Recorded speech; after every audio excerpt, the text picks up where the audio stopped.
कवि सम्मेलन का प्रारंभ करता हूं। हमारे बीच में हेमंत पांडे, यह उत्तर प्रदेश कानपुर के रहने वाले हैं।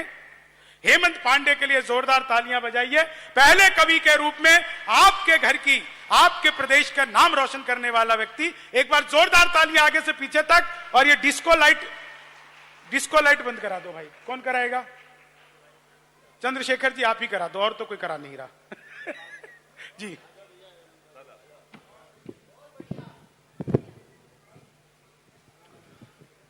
मां सरस्वती को प्रणाम करता हूं, आप सभी लोगों को प्रणाम करता हूं।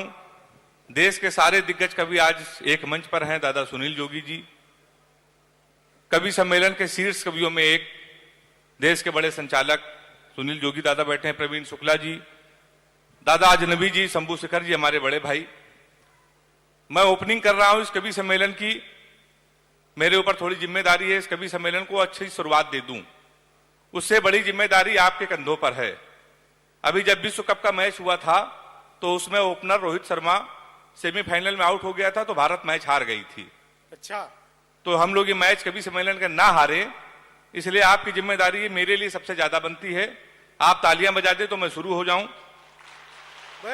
मैं कानपुर से आया हूं, लखनऊ तमाम बार आ चुका हूं। तमाम बड़े लोगों को आना है, तमाम नेताओं को आना है।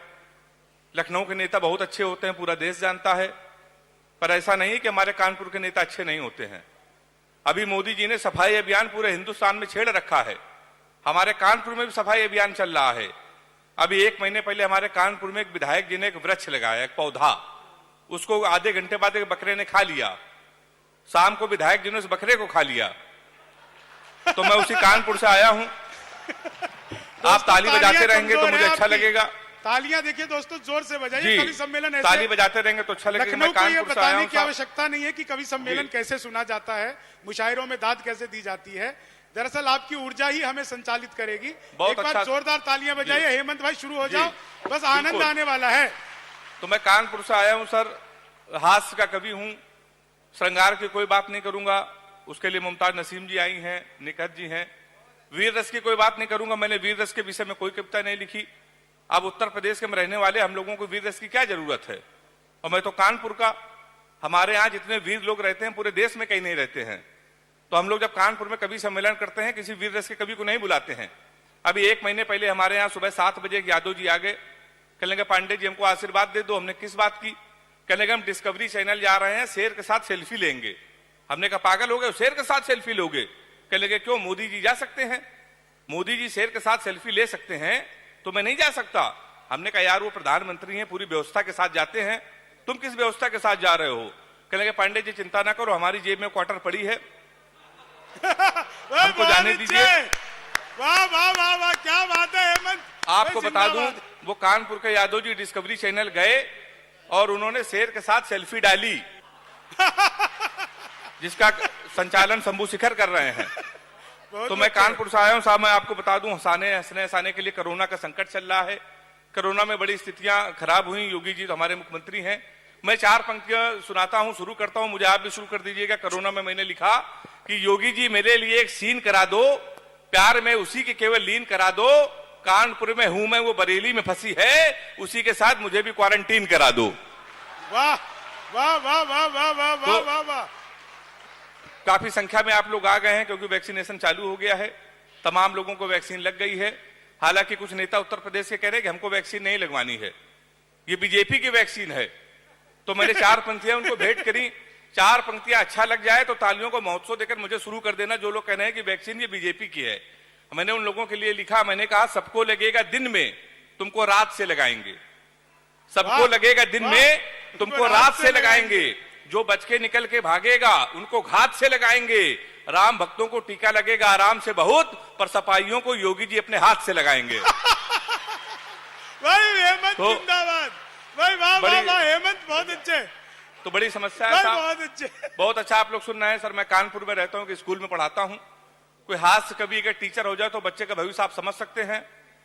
हमने अपने स्कूल के एक बच्चे से पूछ लिया, हमने कहा बेटा ये बताओ 1 किलो रुई और 1 किलो लोहा दोनों में भारी क्या होगा? उसने कहा मास्टर साहब लोहा भारी होगा। मैंने कहा बेवकूफ, मैं जो तुमसे कह रहा हूं कि 1 किलो रुई 1 किलो लोहा, जब दोनों 1 किलो है, रुई भी 1 किलो है, लोहा भी 1 किलो, तो लोहा कैसे भारी होगा? उसका जवाब सुनिएगा। उसने कहा मास्टर साहब आप हमको 1 किलो रुई फेंक के मारिए, हम आपको 1 किलो लोहा फेंक के मारते हैं। बहुत अच्छे, वाह वाह वाह वाह। आप जान जाएंगे क्या भारी होगा। बहुत अच्छे। हमने दूसरा क्वेश्चन पूछा, हमने कहा ये बताओ हिंदुस्तान में सबसे तेज उड़ने वाले पंछी का क्या नाम है? उसने जवाब दिया हाथी। हमने कहा तुम्हारे पिताजी क्या करते हैं? उसने कहा दाऊद के गिरोह में शूटर हैं। हमने कहा बैठ जाओ, हाथी सही जवाब।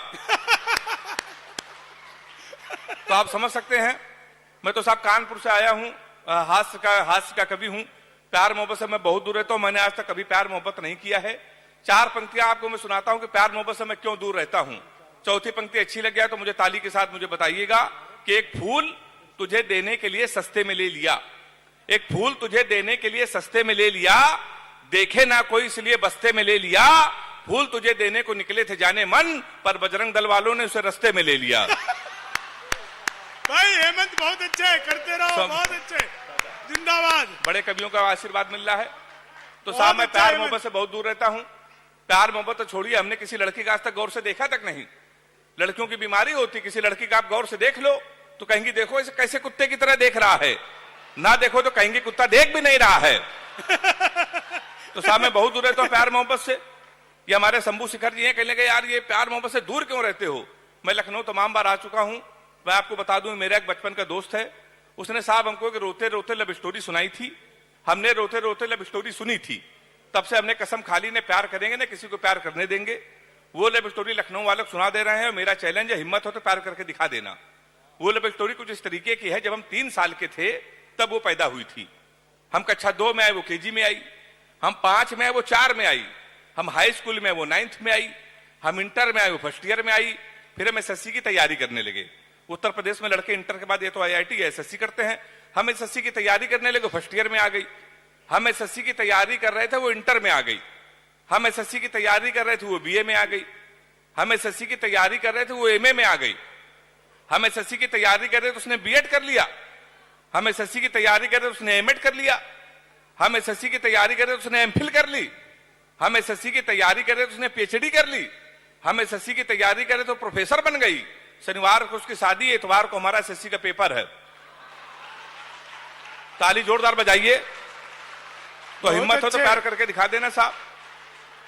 अच्छा प्यार मोहब्बत तो छोड़ो, हम लोगों को शादी बहुत मुश्किल में होती है। हम लोग हास्य कवि, हम लोगों को घर में रिश्ते आते, पता चला लड़का हास्य कवि, रिश्ते वहीं से लौट जाते हैं। एक रिश्ता हमारे आया, लड़की की माँ ने हमारी माँ से पूछा लड़का क्या करता है? हमारी माँ ने कहा कवि है। बोले उनके पिताजी क्या करते हैं? बोले वो भी कवि। बोले उनके पिताजी? बोले वो भी कवि। बोली क्या घर में कोई इंसान नहीं है? रिश्ता लौट गया। 1 महीने बाद फिर एक रिश्ता आया, फिर लड़की की माँ ने पूछा लड़का क्या करता है? हमारी माँ ने कहा कवि है। बोले उनके पिताजी क्या करते हैं? बोले वो भी कवि।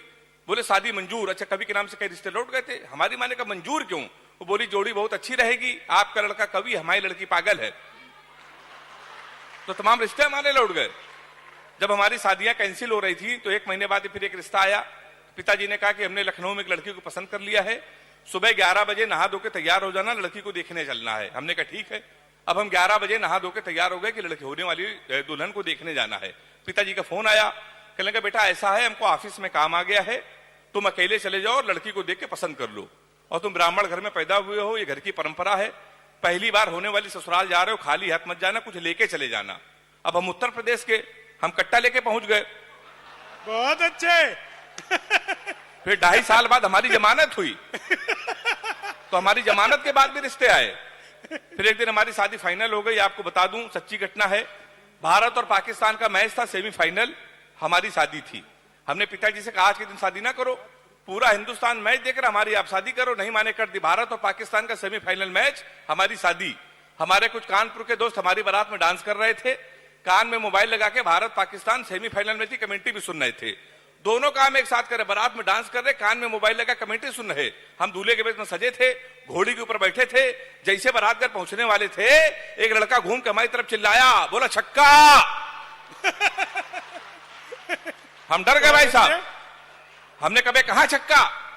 कहने लगा विराट कोहली ने मारा है। तो हमने कहा कोहली ने मारा तो हमारी तरफ क्यों देख रहे हो? शादी के पहले दिन छक्का कह रहा, और देख के हमको। हमने कहा अब की मारे तो हमारी तरफ ना देखना। पता चला 2 मिनट बाद इंडिया मैच जीत गई। किसी ने खुशी के मारे घोड़ी के नीचे सुतली बम रख दिया। बम फटा तो घोड़ी भागने लगी, हम भी भागने लगे। हमने चलती घोड़ी से पिताजी को फोन मिलाया, हमसे बोले कहां हो बेटा? हमने कहा पिताजी भाग रहे हैं। बोले किसके साथ? भाई बहुत अच्छे, क्या बात है, जिंदाबाद, क्या कहने हैं। ताली तो ऐसे बजा रहे आप लोग जैसे मैं बारात आए थे। हमने कहा घोड़ी के साथ। बोले बे शर्म नहीं आती, भागना तो किसी लड़की के साथ भाग जाते। हमने कहा पिताजी हम बहक गए थे। वो कहने लगे आज घोड़ी के साथ भागे हो, कल को अगर गधी बहक गई तो उसके साथ क्या करोगे? भाई साहब हम 3-4 दिन लगातार भागते रहे। एक हफ्ते बाद हमको होश आया तो हमने अपने आप को जंगल में पाया। वहां 4-5 आदमी खड़े थे। हमने कहा कानपुर का पता बताओ, तो बीबी को विदा कराना है। तो उन्होंने कहा देखो ऐसा है, हमारे यहाँ रामलीला का पाठ चल रहा है, ये राम है ये लक्ष्मण है, सूप नखा का रोल जिसे करना था नहीं आया, तुम सूप नखा का रोल कर लो। हमने कहा इसमें क्या करना पड़ेगा? बोला नाक कटवानी पड़ेगी। हमने कहा वो तो कट चुकी है। हमने उनकी बात मान ली। रात भर सूप नखा का रोल किया। सुबह 4 बजे हमारी आंख खुली, हमारे असली कपड़े गायब, वहां के आदमी गायब। सूप नखा के डस में पैदल पैदल हम अपने घर पे। हमारे पिताजी छज्जे के ऊपर खड़े थे। हमने कहा पिताजी पहचाना? उन्होंने हमारी मां से कहा इसको कटोरा आटा दे दो। हमारे पिताजी नहीं पहचान पाए। हमने आपके पुत्र हैं। बोले बेवकूफ मत बनो, हमारे 2 ही पुत्र के इंजीनियर है, नाक कटवा के घोड़ी साथ भाग गया है। हम ससुराल गए तो हमारे साले ने भगा दिया। हमारे घर के सामने पुलिस थाना, थाने गए तो एसपी साहब बैठे थे, उनके पैर छुए। हमने कहा हमारे साले खिलाफ FIR लिख लीजिए। कहने के तुम ही हेमंत पांडे हो? हमने कहा हाँ। कहने के तुम्हारे नाम पहले से FIR है घोड़ी के अपहरण की, तुमको 2 दिन का समय देने, घोड़ी नहीं आई तो तुम जेल चले जाओगे। उत्तर प्रदेश का बड़ा व्यंग एक टिप्पणी में कर रहा हूं। व्यंग जिसको जिसको समझ में आ जाए तो ताली बजा के बताना मेरा व्यंग आपको समझ में आया। हमने उनके पैर छुआ। हमने कहा घोड़ी ढूंढ लाइए। कहने के पुलिस का काम है घोड़ी ढूंढना। हमने कहा ढूंढ लाइए। कहेंगे पुलिस के इतने बड़े अधिकारी घोड़ी ढूंढ लाए। हमने कहा एसपी साहब भैंस तो आप ढूंढ लाए थे। बहुत अच्छे, जिंदाबाद, क्या कहने हेमंत, क्या वाह क्या व्यंग समझते हैं आप लोगों को सैल्यूट करता हूं। गंगा जमुनी तहजीब के बड़े लोग इस मंच पर बैठे हैं, मंजर दादा बैठे हैं। एक छोटी सी कविता आधे मिनट की पढ़कर अपना क्रम, कवियों की संख्या ज्यादा है इसलिए थोड़ा शॉर्ट में पढ़ता हूं। हिंदुस्तान की स्थिति आज क्या है, एक व्यंग, और आपको लगे कि व्यंग देश के अन्य मंचों पर मुझे पढ़ना चाहिए तो आप अपनी तालियों से मुझे पास करिएगा। कि एक रात में सोया ही था, सपने में खोया ही था, देखा कुछ लोग नफरत के बीच बो रहे हैं, सामने खड़े हनुमान जी रो रहे हैं। हमने कहा आप तो भगवान हैं, फिर आपको रोने की क्या जरूरत? वैसे भी सीता हरण पे आपा खोए नहीं थे, लक्ष्मण मूर्छित पे भी आप रोए नहीं थे।